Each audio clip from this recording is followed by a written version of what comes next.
Okay. Ladies and gentlemen, welcome back to the Not Just Politics podcast. Today is Friday, March 7th, 2025. We apologize for our break in uploading. We did not mean to have so many off weeks in a row, but it just kind of shook out that way. We are back in the studio today with a special guest. He's a political consultant out of the state of Florida, as well as an author and a public speaker. I will allow him to introduce himself. Jamie Miller, welcome to the Not Just Politics podcast. Hey, thank you. I am Jamie Miller. I wrote a collection of speeches, that's called American Speeches That Changed History. I've also spent about 25 years, 30 years in mostly Florida, but also have run mostly Republican, but some corporate type stuff, political campaigns in North Carolina, West Virginia, and Mississippi as well. So and I'm a veteran of the 2000 recount, which some of your listeners may have read about in history books here in Florida, the Al Gore versus George W. Bush. And, so I've been a senior advisor to Newt Gingrich's presidential campaign in Florida and done everything from that to a bond for a rural county's emergency room, which I'm just as proud of that success as I was working with Newt Gingrich. When you help a community fund an emergency room when it took them an hour and a half to get to an emergency room, and now they have one in their own community, is among some of the good things I'd like to say that get accomplished through politics. And you are also the author and also, I guess, host as well of the Reasonable Arguments Substack blog Yes. / podcast, which I had the pleasure of listening to a few episodes you host with your wife, Jennifer. And that's a very fun show. I enjoy the content. Well, thank you. Yeah. So when she's much funnier than I am. She is. She has you guys have. It's a good dynamic that you two have on the show. And I have got to ask, just quickly, sure. just because from a production standpoint, I love that intro. Where did you get that intro made? So she did most of that herself. Okay. She went on Fiverr. She's an author of children's books as well. So Sarasota Summer Adventures. And so she went on Fiverr and said, hey, I need somebody to do the voiceover. And she wrote the script and then she worked with somebody to do the voiceover. And then she did the graphics herself. So well, that's awesome. and she loves conspiracy theories. So I don't know which intro you saw. She cut it down because it was too long, for everything. It was like a minute long to intro the show, and so I think she cut it down to like 40 seconds. But yeah, it was like, conspiracy theories that are proven and still out there. And she had these aliens walking towards the screen, like it was. So I don't think I watched a couple of recent episodes, so I'm not sure if I saw the one with the aliens. I'm trying to remember. I don't think I did. Probably not. Probably those were just like in our first couple of episodes. So but she has a good sense of humor and applies it during the show, and we have a good time with it. Yeah, it seems like you two enjoy doing it, and so I guess, like you said, there's a lot of different things you've been involved with. When did you get into political consulting? How do you get into that world? Yeah, it's I think a lot of people do it the way that I did. I started out as a volunteer, kind of a true believer type, and then I was good at it, and people started hiring me to do it, and then you just learn as you go. I'm lucky enough to have some good mentors along the way, including Ed Rollins, who ran this guy's campaign, Ronald Reagan, behind me, who's been a great mentor and will be a guest on on an upcoming episode of our podcast. And and so it's just getting involved. I mean, I always say that it's kind of like, how do you become qualified to be the supervisor of elections? And that was one of the first questions I ever asked a politician. Like, how do you become qualified? And she just looked at me, and it was a lady in Southern, honey, all you have to do is get elected. Right. then you're qualified. Everything else you figure out on the job, you know. And I tell people, you know, if you know, there's not a business school in the world that teaches a business model where you start at zero, you raise, you know, thousands, hundreds of thousands, or millions of dollars, depending on the size of the campaign, and you end at zero and you are successful. There's not a Right. business model that teaches that. And Yeah. so it is a learned craft to figure out how, when, and on what to spend money on political campaigns. And it changes. I always like to say that it changes each election cycle, not necessarily just based upon the person, but depending on the dynamics of that cycle. Mhm. And so, what do you think, looking back at the 2024 election campaign, uh, ideology removed, strictly from a campaign perspective, what would you have done differently, had you been given, uh, the reins of Kamala Harris's campaign? So I think there were a couple of things that they misunderstood. Harris misunderstood first, and I'll talk about Trump then to get to Harris. But I think they misunderstood that Trump was effectively running as a Republican incumbent, and so he had this vast majority of Republicans who were going to support him. Number two, I don't think they understood that Donald Trump, and I think it had to do with the assassination attempt in Western Pennsylvania, Yeah. he um, that he um, changed. He changed, and I say that because he used to practice the politics of subtraction, and he started practicing the politics of addition. And by that I mean, in 2016 campaign, he would not have brought in Vivek Ramaswamy. He would not have brought in Elon Musk or Robert F. Kennedy or Tulsi Gabbard. And so here he was now. Marco Rubio certainly he didn't bring in, and so that was a major difference between. And I think they thought that they could goad him into making a major mistake. And with the addition of, this is a little peek behind the curtain, but with the addition of Susie Wiles as campaign manager, who I've worked with in the past and is now the current White House chief of staff, she brought a level of discipline that did not occur certainly during the 2020 campaign. And I think they thought that they could make Donald Trump more undisciplined. And then when they could not, they did not know how to pivot. Mhm. They expected Donald Trump to lose the race, and they did not have a plan for Kamala Harris to win it. And I think that is the foundation of the fundamental issue with Kamala Harris's campaign. Now we can talk about tangents and specifics after that, but I think the major gaffe was that they expected Donald Trump to lose.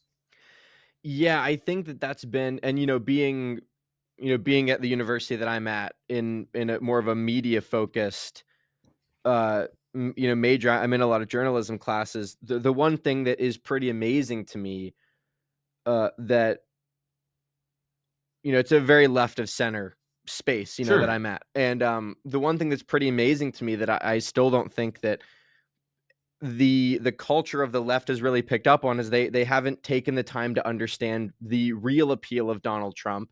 They haven't taken the time to understand the appeal of podcasting and new media and all of those things that he seemed to take advantage of in a way that Kamala Harris did not. And uh it's just it's been pretty amazing to see, like, even in the aftermath of the election. I'm not sure they still really understand why they lost. Well, and I think you're exactly right. That's a good analysis. I think they refuse to believe that the rest of the country does not see DEI as a civil rights issue, and they've allowed themselves to believe that somehow men participating, boys going into girls' bathrooms, men's participating in women's sports, and men going to women's prisons is somehow a civil rights issue, and it simply is not. And America rejected that. They're going to continue to reject it. Gavin Newsom, the California governor from one of the most liberal states in our land, Mhm. even rejected that premise just this week. And Yeah, right when he had, Charlie Kirk on his podcast. yeah, It so was, yeah. so you're having a major, you know, if Gavin Newsom is turning his back on DEI. And listen, I, you know, everybody wants to. I always say that we all believe in the ideals of affirmative action, right? That there are some people who were dealt cards that um, may require that, hey, listen, let's give people an extra shot, right? And let's give them a Sure. better shot. And whether, the problem is that when you do that solely based upon race and you do it solely based upon X, Y, or Z, then that's racism. And they refuse to see that as racism. And the DEI movement was able to encapsulate, people who are receiving Social Security because they're, physically handicapped, for instance. Mhm. And, so people are like, oh, well, if somebody's in a wheelchair, they're like, well, I'm DEI. And I think most Americans would say, no, you're in a different category than DEI. And so that there's this flux of, I think, maybe it's misunderstanding by the American people. Maybe it's misunderstanding by the DEI movement. Maybe it's just a general uh, people.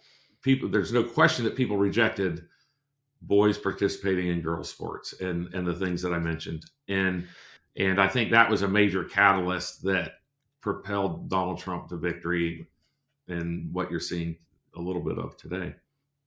Now, do you think that because from what my understanding is that DEI wasn't solely but now I think a lot of the mainstream discussion, a lot of the stuff that the media was highlighting was focusing more on the race or the gender aspect of it. Do you think there is any merit to the idea of a DEI style program that is more strictly catered around a socioeconomic framework, where looking at the fact where if a certain group of people have been socioeconomically kept down, should regardless of race or gender, should some program be put in place to help get them out of that? I've written in my Substack my entire career. I've said that racism exists in our country because our government requires it, and I Hmm. think that's wrong.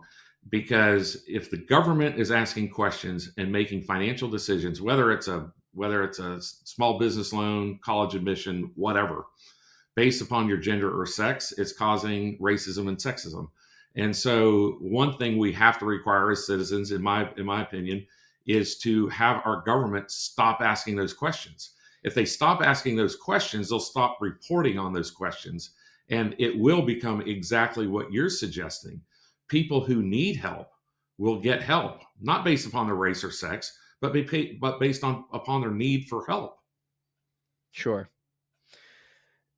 Now, you're in the state of Florida. People like to people like talk a lot of shit about Florida, and I've personally had enough of it because despite the fact that I do not consider myself a Republican, I think that Florida is an unbeatable state. Category 5 hurricane, category 4 hurricane. I was still going down to Orlando for a conference in October. Like they did not care. So, and I've got to wonder, um, what is it about the state of Florida that you love so much, and what do you think people misunderstand about it? What do the people that might say that they don't like its politics? What do those people overlook? Well, hashtag Florida man's easy to make fun of, right? Well, of It's course, of course. it's so it's there's plenty of examples of things we all like to make fun of, and so we're an easy target. But a lot of it's political, Yeah. and so much so that during the Biden administration, if you look at reports that came out of these agencies, they all tilted against Florida, whether it was Mhm. storms or whether it was red tide, trying to drive tourists away from Florida. Like the Biden administration proactively tried to drive tourists away from Florida. And part of that is hashtag Florida man, Hollywood, all the media, all of these things that you're talking about that led to this national discussion that somehow Florida is bad, and it's not. Come on down to Sarasota. I'll take you to some of the best dining you've ever had, and it'll cost half the price of what you pay in New York. And and so same thing with housing. They're like, oh, housing's out of control in Florida. Well, not compared to California, not compared to New York. Sure. And so I think it's a great state to live. I've always enjoyed it. I could make a lot of money if I went to DC, and they say they can't pay you in sunshine, and I always say the hell they can't. Right. Yeah. Today I woke up, it's 49 degrees. I had an 8 a.m. meeting. I was like, I call it a snow day if it goes below 50. Like, I Right. don't go Yeah. outside. I don't go to the mailbox. And so it's, by the time I got up, the sun was up and it was about 54. So I was emotionally prepared to face the cold weather. Right. There you go. Um, but you're right. One of the things that you're talking about specifically, though, not to, all humor or whatever aside, is that, Florida, when we face a calamity like a hurricane, we've prepared for it, and we're prepared to my eyeglasses got It's all right. cockeyed or something. I don't know. We're prepared to deal with it. Mhm. So for instance, Hurricane Milton was scheduled to kind of go up the coast, and it ended up coming within about a mile of my house. It ended up we had a lot of the National Guard stationed at Tropicana Field in St. Petersburg. And it looked like, okay, so we immediately moved those folks to Orlando, right? Mhm. And so it's like, okay, we need to adjust that. And then now we know that the roof came off of Tropicana Field during that storm. And so we've just prepared in a way that, I look at California and the wildfires, and I think wildfires are something they face in California. And how could they be so ill prepared in evacuation, in preparation, in having 140 fire trucks during fire season under maintenance? Like that Yeah. doesn't seem logical. And it seems like your emergency preparedness was either reliant upon somebody else, or it didn't exist at all. And so Sure. I think that's what you see in Florida is we're uh, larger than the state of New York now, and New York state budget is double New York's. I mean, think about that. And everyone's like, well, it's because of this, that, or the other thing. I was like, we have one of the most diverse regions in America, in Florida, whether it's, swamps or forests or, beaches or whatever you Right. want to call it, Yeah. islands. And Geographically, it's yeah, so a lot of stuff. and then you look at even our diversity. We have more languages spoken in Miami-Dade County than New York City, Mhm. and that's with a population of 10,000 or more. And so, spoken in the home, we have more than and oddly enough, in Florida, if you have a population in your county of 10,000 or more who speak a different language, you have ballot access in that language. And Mhm. so, so you get to vote in the language you speak in your home. And we're one of the few states that have that liberal of an ideal about freedom to vote. And so I Mhm. think it's balancing those types of things that make Florida such a great place. And Ron DeSantis really had his heyday, it seems like, in the news, a couple years ago when I first got to college. It seemed like he was one of the only people that I would ever hear about in the news. And he has seemingly kind of disappeared. I haven't really, well, not disappeared, obviously, but I haven't, he doesn't seem to be in the headlines that he used to be in. And I think, and I don't know, but you can maybe correct me on this if you think this is incorrect. It seems like after that fallout with Trump was kind of whenever he seemed to move away from the forefront of the MAGA movement, I guess. It seemed like a lot of people really wanted him, and then whenever he was unable to best Trump, it seems like he kind of just backed out. Even going into the national convention, Ron DeSantis was the second choice for Donald Trump voters. And so I felt like if he wanted to become president in 2024, that he made a major strategic mistake. And that was Mhm. to, instead of taking Trump on, he decided to become the second choice of Trump voters and expected Trump to lose, a lot like Kamala Harris. Right. And so, and Donald Trump did not lose. And so now it kind of left him in the wake of Donald Trump, but no longer seen as a Donald Trump supporter. And so Right. now he's trying to fight it. He's trying to shadow box his way back into being a Trump supporter because they do believe a lot of the same things. Yeah. They But seem to it's, have. yeah. And so they are, I always like to say America loves a comeback, and Ron DeSantis is capable of one. But, he is caught twixt and between. No Florida governor has ever become president. And one of the reasons why is because we have had our gubernatorial elections in the off presidential year, so it gives a sitting governor kind of 2 years without a bully pulpit. Where, if you're from Ohio, for instance, you are running for president while you're governor, right? And so Sure. you still have that statewide bully pulpit at least. And Florida's at a disadvantage for that. I don't know that we're ever going to change it, but Right, um, right, because DeSantis is up for re-election in 26. If he doesn't he's take that, not. he He's term waits. limited. He's term Right, limited in right. 2026. So he's out of office going into the 2028 election unless he were to seek another office. So you would say that he missed his moment. He's in his 40s, so yes, he did not miss his moment. His moment is yet to occur. Okay, But he miscalculated that moment, I think. okay. I always said that he did exactly what I would have uh, counseled him not to do. He either needed to get in that race of January 2023 and ride the historic. He had a historic reelection. A Mhm. historic reelection. He won Miami-Dade, Broward, and Palm Beach counties combined. Now you're talking about some of the most democratic, most liberal areas in America, and a population the size of Maryland.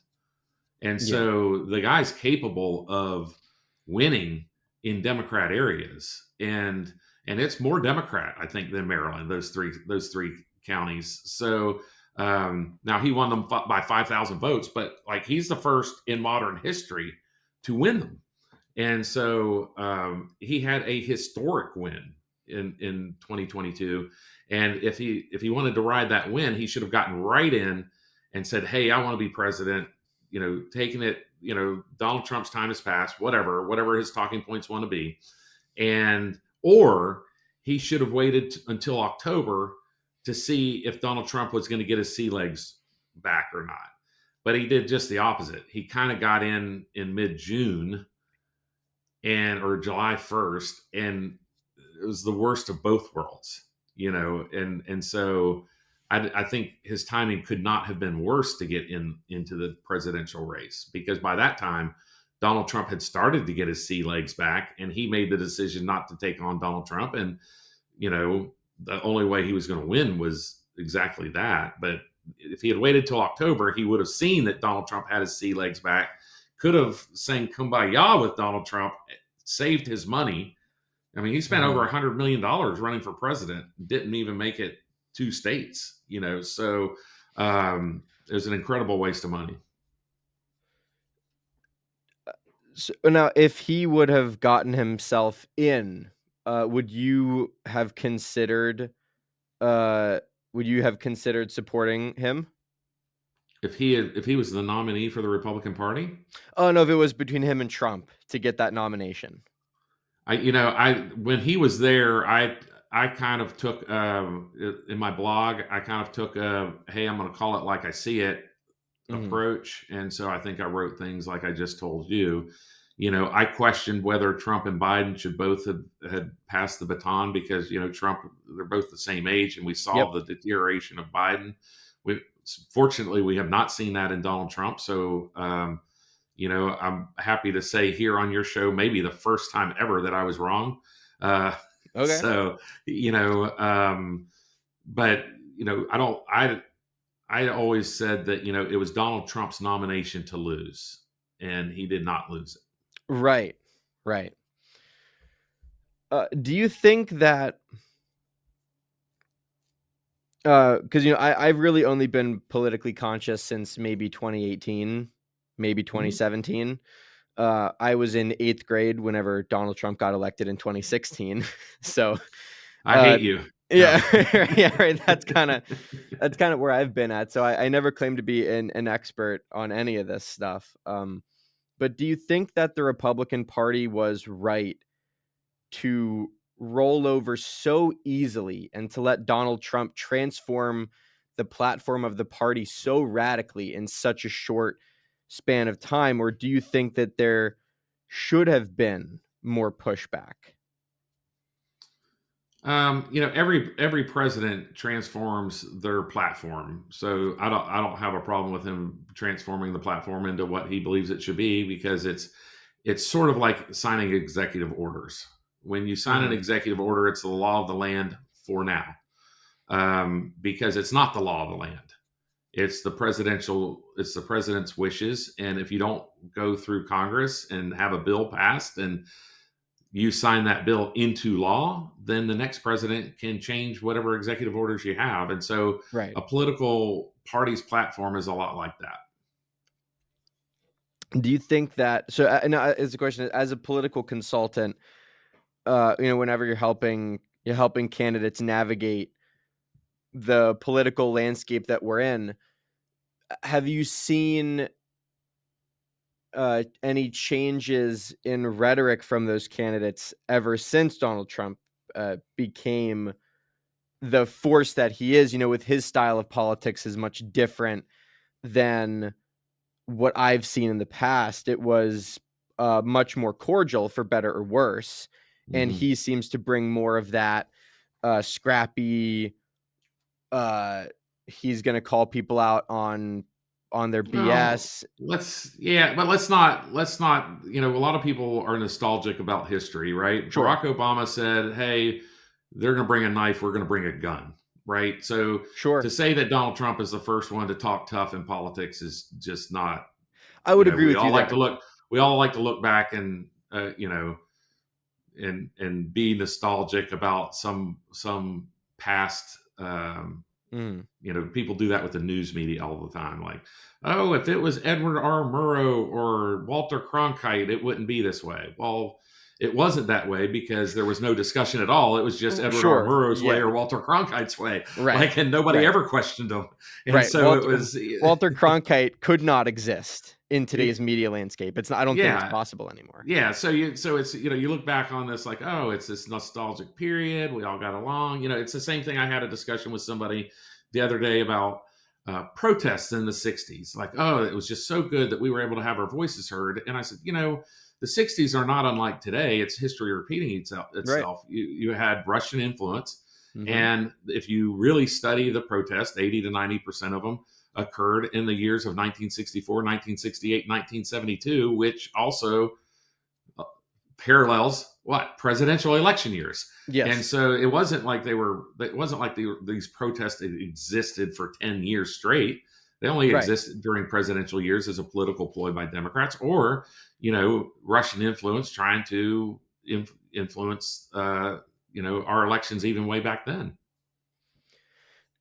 Uh, so then going along that same line of thinking, what are your thoughts about the arguments that political polarization has gotten worse? Do you view it in the same way, that this is sort of something that we've always had, or is this current period that we're in a little bit nastier? I don't think our period today compares to the 1860s when we were shooting at each other. Absolutely, Um, yes. That's the one so caveat like, that is. so like, so we've had political polarization in the past. Oh, Uh, absolutely, the absolutely. 1880s to early 1900s until Yeah, World War One, we were very polarized. We've been a polarized country in the past. I would say that for people who are listening to you and studying this type of thing, something to study is the difference between a moment in time when the U.S. Supreme Court decided the Citizens United case, and I am in the yes. minority in the Republican Party, where I think we should reverse the Citizens United case. Mhm.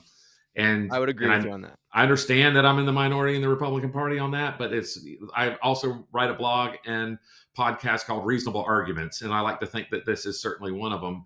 But what the Citizens United case effectively did, it allows every politician, if they have a rich person backing them, regardless of which side they are on, they effectively create their own political party. And it was the political parties, as much as this goes against conventional wisdom, it's the erosion of the infrastructure of the political parties that has caused the polarization. Because in the past, if you were, let's say, a wayward Democrat, AOC, or a wayward Republican, Matt Gaetz, and you started spouting off stupid things that didn't align with the group, you would get kind of either called in on the carpet, and believe it or not, Nancy Pelosi did call AOC in on the carpet, and then she moderated her message, right? Yeah. And and so then, but AOC is out there. So many people now actually raise money based upon the subject line in an email or a text message, and that to get people's attention, it has to be negative, right? People are going to Sure. respond to that negative more than a positive. And so but it all really started with the Citizens United case, because billionaires used to go to the political parties, and now they go directly to candidates and can fund Yeah. almost um, without. And I've advocated since I was your age or younger, maybe even, that we should do away with political committees and PAC giving in politics, and have candidates be able to take as much money as they want from whoever they want, as long as it's not a foreign entity, but they have to report it immediately. And Yeah. so if you're going to take money from, in Florida, U.S. Sugar is a big deal, right? Like, it's because Mhm. U.S. Sugar is seen as a line between corporations and environmentalists. So if you're going to take money from U.S. Sugar and they want to give you $5 million, that should go directly to the candidate's account. But the candidate should then have to go to voters and say, "This is why I agree with U.S. Sugar." But the Mhm. case we have now is that $5 million goes to a political committee, that goes to another political committee, that goes to another political committee, and then it gets spent on behalf of the candidate. And the candidate goes, "I've never even heard of this political committee." Mhm. And you know what? They're telling the truth. They Yeah, maybe 'cause it's haven't heard of this political yeah, committee. right. And so, they didn't raise money for the political committee. They didn't know the political committee exists. And yet there's $5 million being spent on TV on behalf of this candidate, that, everybody puts two and two together. It's like, oh, it's U.S. Sugar. But, and so candidates have gotten in a position where oftentimes they're not even in control of their own message. Especially in a race like, let's say, county commission, Sure. where you have a developer, let's say, who puts 300,000 or 400,000 in a race that 6 years ago was 50,000. Mhm. And now you have, the candidate is like, okay, well, I'm just, thank you for the help, but, I'm not in control of my own message. And so Right. I think it's from a candidate standpoint, it's a double-edged sword. But I think the catalyst of today's division really started occurring at that Citizens United case. Some of it had to do with the way fundraisers started raising money through email and social media and text messaging, and what turned out to be effective in those mediums. But really, it's where the money goes. Now you were on an interview with the BBC that I watched, and they tried to pull a little bit of a fast one on you, which I did not appreciate. Do you suspect that you will do a media appearance like that again if you're asked? Yeah, I mean, here's the thing: I don't think they were malicious about pulling a fast one on me. I was scheduled to do an interview about the G7 summit in South Africa, and Marco Yeah. Rubio saying that we were going to be removed from it. And so, even though, you're aware of this, you want to go look at all of it, right? So, Yeah. you study, like, this is a big interview. It's with BBC International, and you spend a couple hours trying to look at every angle in case whatever they ask you. And so then during the interview, that is when the breaking news happened that Zelensky was going to sign the minerals deal. Right. And Right. so, here I am on live television talking about a minerals deal I know nothing about, you Yeah. know. Right. And so, Okay. like, I had heard about it, but I have not studied it, right? I didn't, and Michael Waltz, the national security advisor and former congressman here from Florida, was giving a speech at CPAC. He's talking about it. So yes, there was a little bit. I had to zig when I was expecting to zag. I like to think I held Gotcha. my own. But the interesting part about that interview, and you can see it on our YouTube channel at Mhm. Reasonable Arguments, if you want to go look at it. It's only 2 or 3 minutes long. But they started hammering on this word security, which is the same word that blew up the Oval Office meeting. And at the Mhm. moment, I didn't, because I had not studied it, I didn't realize that when BBC was mentioning security, and when Zelensky was mentioning security, this word security in the Oval Office what he meant by that was American boots on the ground at the Ukraine-Russian border. Yeah, I heard you And talking about this. and so, so I kind of go through the motions, and looking back on it, if I had had an hour to study it, I would have probably answered the security question a little better. I think I did fine with it, Yeah. and I'll stand by my answer. It's, but it was interesting that I was at the cutting, at the tip of the spear, so to speak, on this thing that ended up being this historic moment in the Oval Office. And it had to do, and we knew for 72 hours, Democrats said, no, Zelensky didn't mean boots on the ground. And yet, you know, Oval Office blow up Friday. Monday, he's in London, signing a deal with France and London and Great Britain to put EU boots on the ground. And so, the proof is in the pudding that he 100% meant boots on the ground when he used the word security. Uh, Switching tracks a little bit, I'm just curious about this. What is the when you look back at all the campaigns that you've helped to manage, what has been the toughest? What are some of the toughest moments that come to your mind when you look back at that part of your career? I was a campaign manager for someone running for the U.S. Senate who was named as Congresswoman B in what was called the MZM scandal, which was a lobbyist scandal in D.C. in the Mhm. early or mid 2000s. And high stakes, high pressure. Um, she was named as an unindicted co-conspirator, and Mhm. so she was a member of the U.S. House running for the U.S. Senate, and um, you're just talking about a major crisis within a campaign that happens. Of course, the 2000 recount was. I could probably do a 4-hour podcast on that alone, Mhm. and the historic nature and things. I was director of statewide grassroots for that race, and very proud of the work that my staff did. And we could talk about a dozen different things, whether it was we called them absentee ballots at the time, mail-in ballots. There was a snafu in one of the mail vendors where they put the wrong Mhm. identifying marker on the absentee ballot requests, and 65 of 67 counties accepted the date of birth. They put the date of birth instead of voter identification number, and Okay. but two counties did not accept them. So we had to go through a whole series of crises to figure out how, and negotiations to figure out how we could get those requests processed so that voters would get their mail-in ballots when they requested them. And little, we had 6 million votes cast in that election, and it was separated at the end by 537.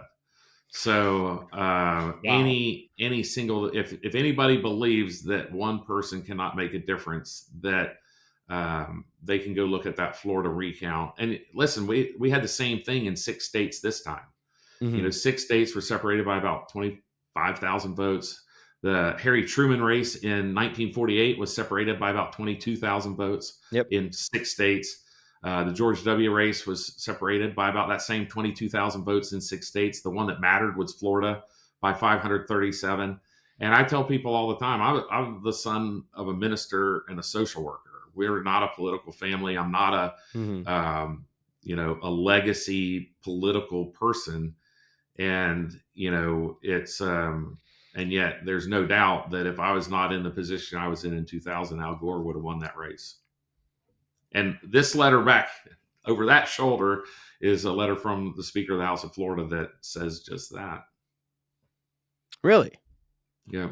You got some other stuff. What else do you have there behind you?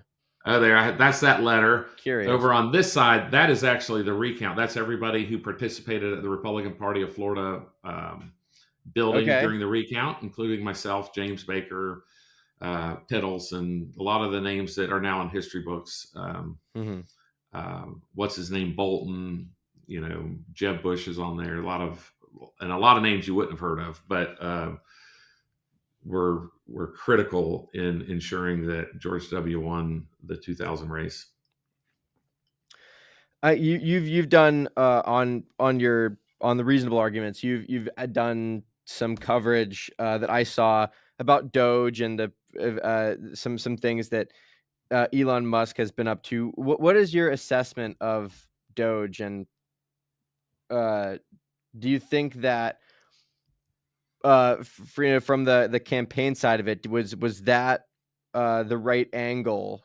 Because they at some point during the campaign, Doge was absolutely kind of front and center as this thing that was Mhm. going to be done. Trump got in. In hindsight, that seems like, from a winning standpoint, that was the right move. But do you think in the long term that that's going to be the right decision to bring Elon in We'll and to see. have But him? first, I'd like to say just and you could use this in promotions if you think it matters. You are the best research host I think I've ever been on, Really? and Okay. yeah, so I Thank you. really appreciate that. So thank you. Mhm. You've done a great job with your research, and I appreciate it. So thank you, Well, and it's thank my you for pleasure. having me.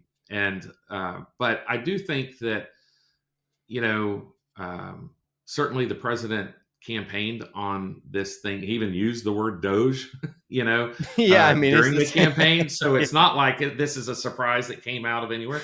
of The course. question is, what's the practical application of how they're implementing it, Yeah, right? And so, yeah, um, you know, would they have been better off to not cut anything until June and finish a massive report.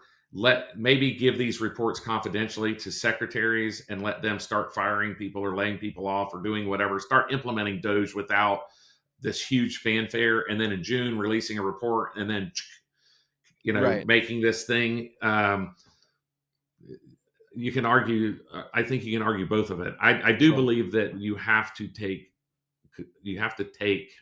advantage of the momentum you have when you sure. win an election, because as much as a mandate as Donald Trump has, he still won about 50% of the votes. He did win the popular vote. He did win every swing state, and the country is still very divided. And so Mhm. those are all realities you face as a president. Um, and so I usually say if you have the opportunity to get it done and it matters to you, get it done. Sure. And so whether that's you know encoding DEI in law or whether it's pulling back on abortion, Mhm. if that's what you believe and you have the opportunity to do it, there's only so many moments in time in politics where the stars align where you can get it done. So I don't question, yes, they could have done it differently, Sure, um, sure. but I say they're better off. I think they're better off getting it done, letting the courts decide, because courts are still weighing in Yep. left and right, and he's going to be right on most of it, right? And that's kind of Donald Trump. I'm going to throw a lot at the wall, and I'm going to be right on most of it, and then the stuff that falls off the wall, I'm going to forget about, and I'm going to claim victory about the stuff that's left on the wall. That's his mo, and that's I think what you're going to see in the coming months with Donald Trump. Do you think that, because that was another one of my questions, was going to be, I was talking to some friends about this. A friend of mine made an interesting point, which is that, they're coming in. Trump and Elon are coming in here. They're just taking a cleaver to this thing. I think the idea is probably just to cut away, just to see how much you can cut away, I guess. Right, the most charitable interpretation of that, right, is like, go in and you cut away as much as you think you can, and then you cut a little bit more, and then you cut a little bit more. Yeah, um do no, you I'm think? waiting. Oh yeah, sorry. My question is, if the courts then come back a month later and they say we've reached a decision, this mass firing is unconstitutional, isn't the damage already kind of done? I mean, most of the people that were working in those positions will have moved on to new positions. And then if it's unconstitutional, then is he not forced to potentially rehire some people? Well, that may be the case. It depends on, the devil's in the details. Mhm. It is um, certainly with USAID, it was an axe, right? We're taking the Yeah. tree down, we're cutting this down to the root. Yeah. And I'm a believer that USAID there are some programs that probably will come back to life within the Department of State where it belongs. I Mhm. mean, if you're doing foreign policy, you should be under the foreign policy organization at a secretary level, not some agency off to the side that funnels money every which Sure. way to all of these things. And it's been I've never gone to work for USAID, but it's a known fact in the consulting class that, hey, if I'm working on Capitol Hill, for instance, and I'm a mediocre or mid-level staff person for Congressman Y, and Hmm. Congressman Y dies, decides not to run, is loses their election, everybody knows they can go over to USAID and get a job, both sides. And Sure. and so and so I call it the political consultant, foreign travel act. I mean, that's kind of what it becomes, where you have all these political consultants. They're like, oh yeah, if you're a comms person in Congress, certainly you can carry a message to, a village in Africa that's talking about school children, right? And so it's positive. And the idea is to take democracy to other corners of the world and show people, number one, how it works, number two, how they can implement it, and how they can and why it's positive, right? And Hmm. so we're but we also know now that this has gotten way out of control, and not nearly as much money is being is led on target versus the amount of money that seems to be funneling back through nefarious sources to elected officials, staff, and it seems like anybody who asked for it. Um, so that was a cleaver. If you start looking at things like the VA and you know, and start looking at companies that have layoffs during critical times in their history, and we are in a critical financial time. We're Hmm. $36 trillion in debt. We're running Yeah. a $2 trillion a year deficit. It takes $1 trillion a year to manage that debt, manage the debt. Like, so we're in a critical moment here, Yeah. and we have to find $2 trillion a year to stop spending or raise taxes, which no politician Sure. wants to do from either side of the aisle. I Yeah. mean, and so when you start looking at 80,000 potential employees from the Veterans Administration of more than 400,000, that's 20%.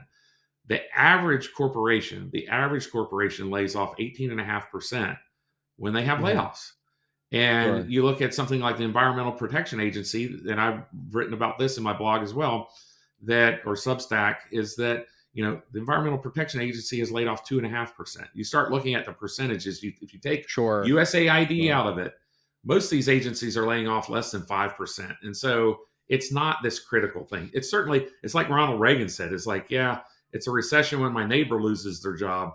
It's a depression when I lose mine, right? Right. And Right. so and so yeah, it's horrible if you lose your job, and I don't I have empathy for anyone who's going through that. I've gone through it several times, Hmm. and whether it's the end of a campaign and you don't land where you want to, and now it's 3 months before you get another job, or whatever the case has been.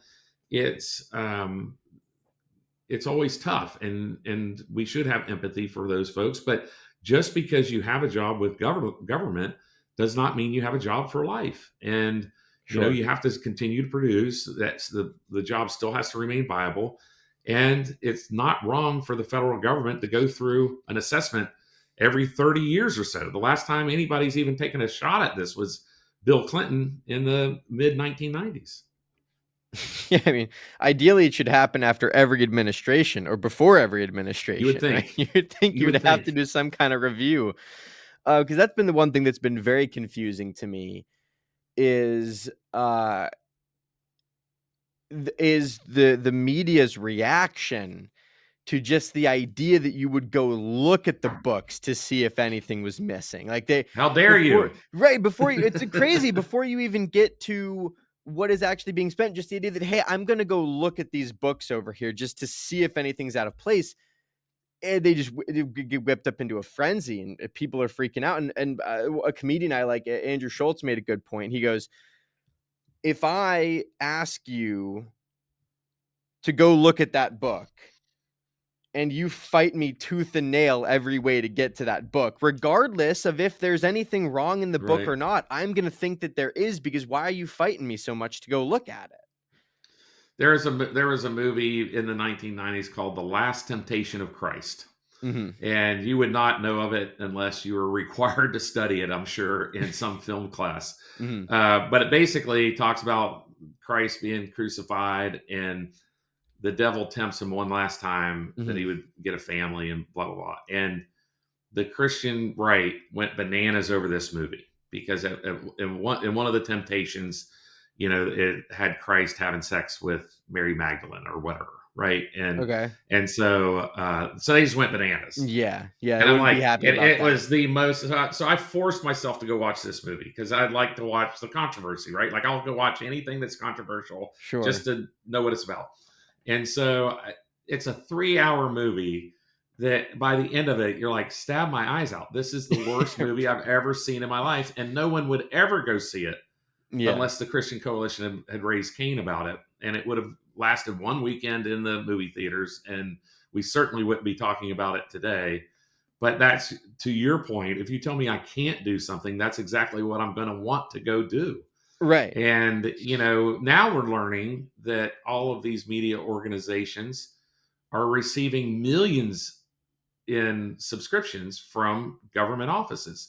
Many of these government offices are from subscriptions with emails where the employees haven't been there for 5 years or 10 years. And Mhm. so they just keep sending a bill, and it's not necessarily the newspaper's fault that there's not a mechanism in government to cancel somebody's subscriptions, but like we Right. have we have entire apps now that are based upon canceling your subscriptions in your phone, right? Yeah. Like the federal government wasn't doing that. They were wasting our money on these frivolous things.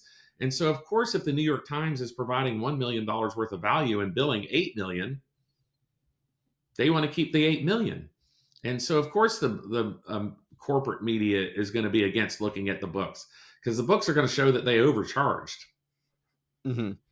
And also just curious, I should have mentioned this before we went live here. How much time do you have today? Do we have to wrap up at about an hour here?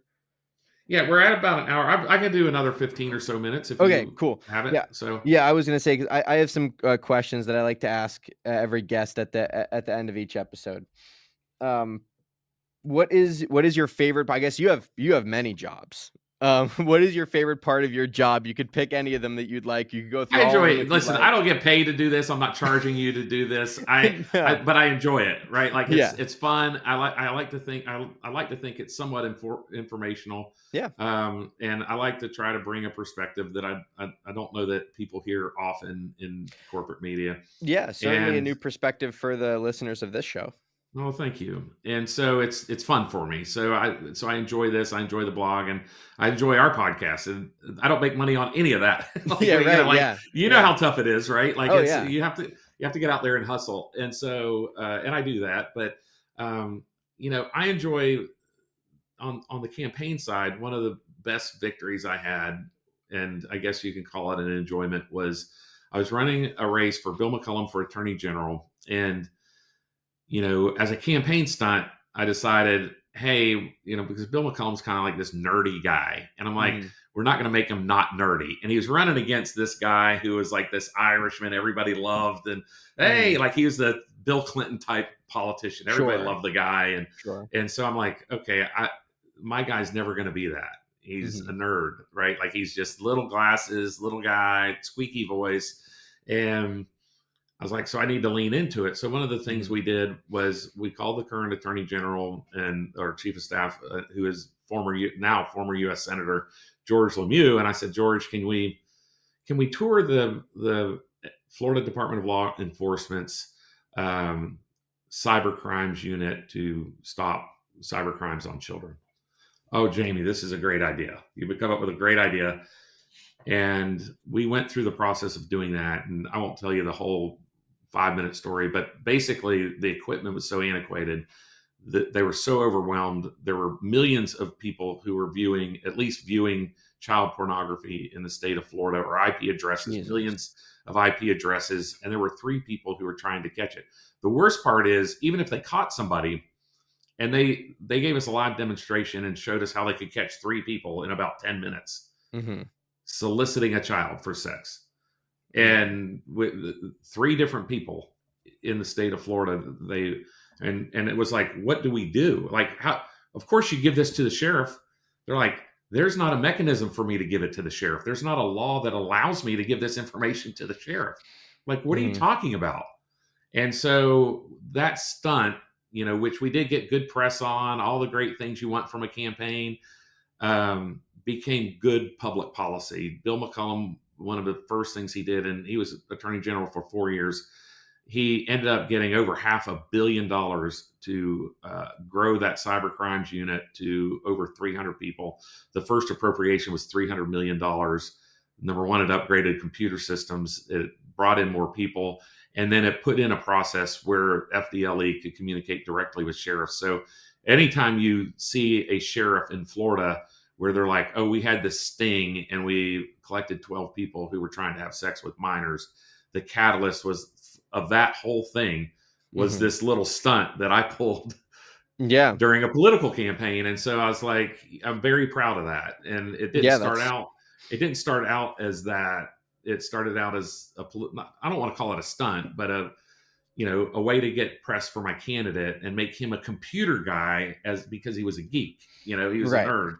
And, I was like, let's lean into it. And he did end up winning, and it ended up changing the lives, I'm sure, of millions of children who were protected from these horrible criminals. Yeah, Um, that's so amazing. so I'm really proud of that, and it's not something anybody will ever put on this wall behind me. But I had a good staff that we kind of came up with the idea. I took it to the boss. The boss agreed with it. I worked the attorney general angle, and the rest is history, so to speak. So so I enjoy those things. I enjoy avoiding conflicts Mhm. or crises, and that's easier said than done. But I like to say that there's 360 degrees of viewing an elephant, and I see more than most. And so I try Mhm. to see a problem before it exists, and try to position a candidate so the problem doesn't happen. And Mhm. so that to me is a fun part of the strategy side. What gives you hope for the future? You give me hope. To be honest Well, with you, thank you. this has been a great conversation, and the fact that young people like yourself are, hey, listen, you've not shared a political ideology with me. We've had a great discussion. We Mhm. don't need to, mine is mine, yours is yours, and Yep. we don't need to fight over those things. And so I'm encouraged by appearing on shows like yours. So the fact Mhm. that people want to say, oh, the generation Z or alpha or beta are all going to be screwed, or you're, I don't know what Mhm. generation you are, but whichever one you I'm Gen claim. Z.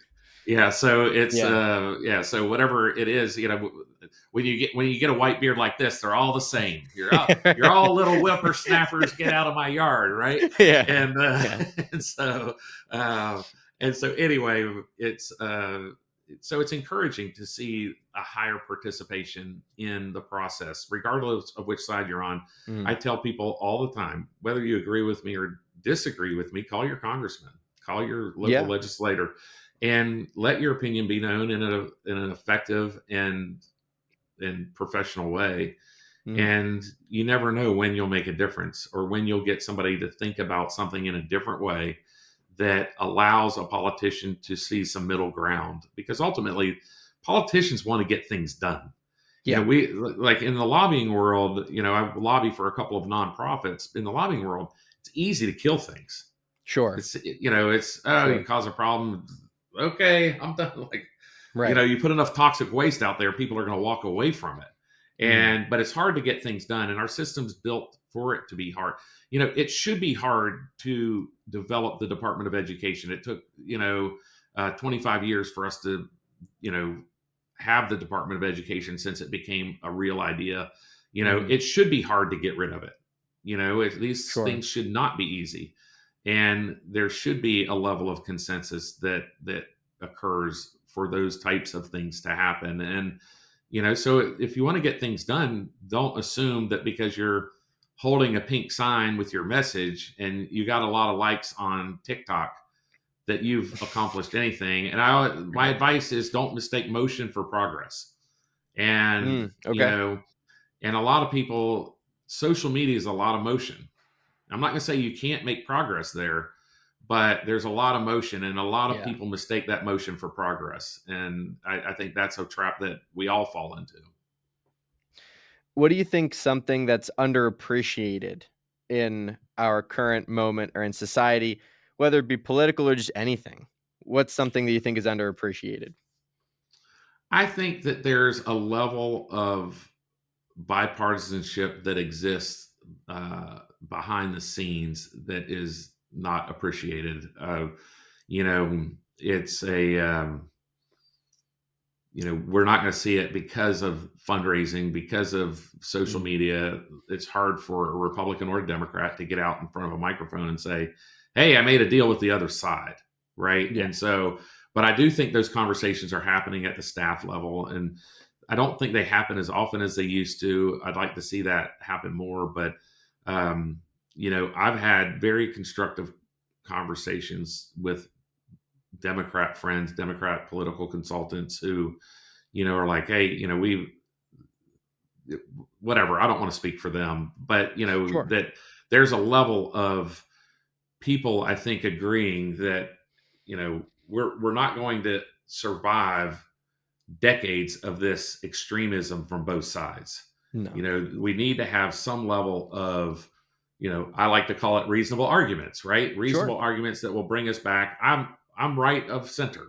I'm Hmm. never going to run from that. Now, I've been called, a commie lib from people who are right.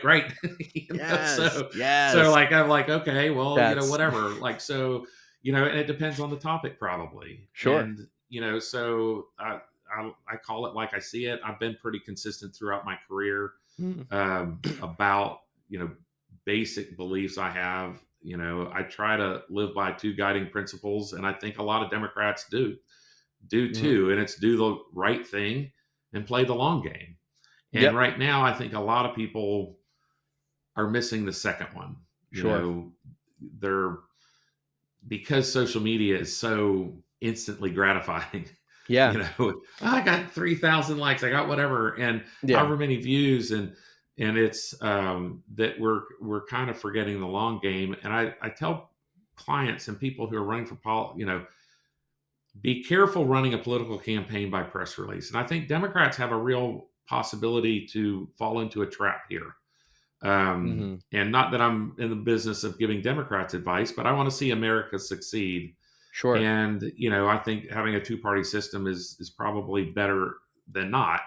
And so they keep backing into what I think could become indefensible positions because they believe that their donors, activists, and all of the folks they hear from in the echo chamber believe like they do, and they're Yeah. not recognizing that there's a whole group.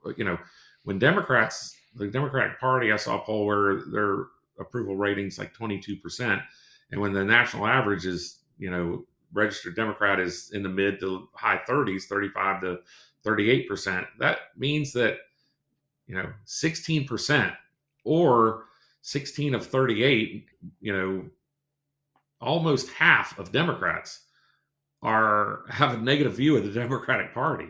That's a Yeah, problem.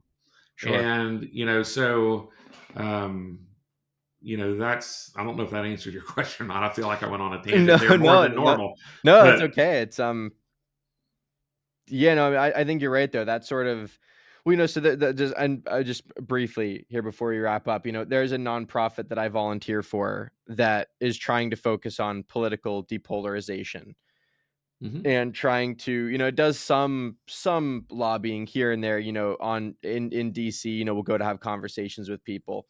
And the one thing that they said that kind of bothered me was that they would sit down with some of these politicians and they would pitch, more of a, bridging the political gap kind of thing. And those senators would say, yeah, we already do that. Behind closed doors, this happens all the time, right? But the mhm, media doesn't ever show you that. The media only shows you the people that turn it on whenever the cameras are on right. them. But yeah, this is just a thought I had.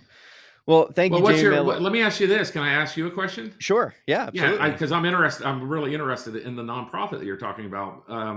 The what is the solution that they are promoting, or what are Mhm. some of the ideas that they have on how to fix the polarization? Sure. Yeah, so the organization is called Bridge USA, and I can send you a link for the Sure. website later. There's a variety of solutions. The three main ones that the organization pushes, the main three ideas are active listening, solution oriented politics, constructive dialogue. Viewpoint diversity is a really big thing that they push for. Keeping yourself surrounded by some diverse opinions. And some of the college campuses is mainly where that work is being done. Mhm. Hosting discussions, getting people to come out, even if it's to not talk about politics, just getting people to come out to talk, even if it's something that's happening on the university, not even political, just getting people to come out and to have that conversation and to keep it civil. And I think really just trying to change the culture of Yeah. the political discourse. Yeah, you'd love to see, these town halls have a Democrat and a Republican, right? And then Yeah, lower, I think most of them would fear that it would, raise the rhetoric, rather than lower it. But I'd like to hope that, like you, that it would lower the rhetoric and start more yeah, reasonable conversations. And I think, one thing is just having, respect for each other on in disagreement, mhm, that's, and I've been on shows that are, you know, left of center. I've been on far left shows, sure, and the one thing that, has made me proud is that, when I go on there, they're like, okay, well, you made me look at some things that, in a way that I haven't before, yeah, and so, one is, simply the January 6 pardons, right? So mhm, I think most of us agree that if you attack police officers, you shouldn't be pardoned. And yes, yet, some of the things that I know of, just because of connections I have inside government, if you will, is that, the president himself was grappling with that issue, and mhm, it became an issue of, did people receive fair trials? Were people able to present a defense? In some cases, people were denied the right to show 30 seconds of video prior to, from the exact same camera, government mhm, camera, that the government used to prosecute them. So right, let's say that if the video started at 1 minute, I could not show the jury the 40 seconds before that 1 minute. mhm, And so the president, I think, decided, yeah, I don't want to do this. I agree that we shouldn't probably pardon people, but I think it came down to the justice issue. And I think this president knew that, um, Biden especially, but even Obama, used the weaponization of government agencies, and he was this president sees himself as a victim of that, and he's like, well, these folks were victims of it too, because somebody in Washington D.C. gets 24 years for pushing a shield into a police officer, and yet you can mhm, kill that police officer and do about four. And sure, he's like, that's not justice. And so he felt like there was, elevated prosecution, and so he gave, whether we agree or disagree on that, I think that's a mhm, reason behind why he did it. sure, We can agree or disagree about that, but yeah, I think having that understanding of, that's that's why he did it, I think helps some people, look at it from a different light, maybe. yeah. Alright, well, I think we have to we'll wrap here. Jamie Miller, I really appreciate Thank it. Thank you. you thank you for coming on the show. I'd love to do it again. It's my pleasure. Have me on. Just shoot me an email. I'd love to be on anytime. Thank you. Alright, thank you, sir. Have a All right, nice we'll see day. you. Bye bye. Bye, everybody.